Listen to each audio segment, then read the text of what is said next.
अस्सलामुअलैकुम, welcome to my YouTube channel looks nutritious.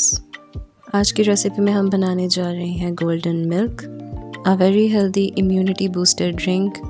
आपकी bone health के लिए बहुत अच्छा है, इन्फेक्शन से आपको बचाएगा और इसके अलावा जिस्मानी तवानाई बख्शेगा। चलिए चलते हैं रेसिपी की तरफ।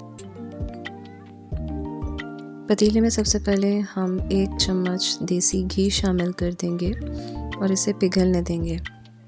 घी पिघल जाने पर इसमें 1/4 टीस्पून हल्दी को शामिल कर देंगे। मैजिक पाउडर तैयार करने के लिए हमें चाहिए 4 बड़े चम्मच बादाम, 1 छोटा चम्मच इलायची, 2 बड़े चम्मच गोंद कतीरा, 4 चम्मच नारियल के, 1 चम्मच चारों मगज़, 4 चम्मच मखाने।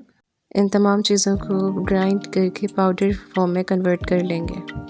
इस पाउडर के 2 बड़े चम्मच हम घी में शामिल कर देंगे और इसको अच्छे से रोस्ट कर लेंगे और इसको 2 से 3 मिनट तक इसमें अच्छे से पका लेंगे।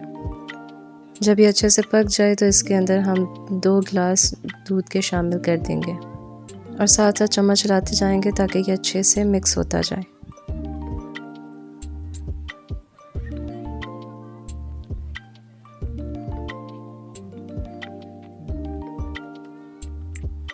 दूध शामिल करने के बाद आप चाहें तो इसमें चीनी भी शामिल कर सकते हैं अपने टेस्ट के मुताबिक। चीनी को डिज़ोल्व कर लेंगे और इसको उबाल आने तक पकने देंगे और इस तरह हमारा पावरफुल गोल्डन मिल्क तैयार है। वीडियो पसंद आई हो तो लाइक, शेयर एंड सब्सक्राइब लाजमी कीजिएगा। न्यूट्रिशनल बेनिफिट्स जानने के लिए हमें इंस्टाग्राम पे फॉलो कीजिए। अल्लाह निगहबान।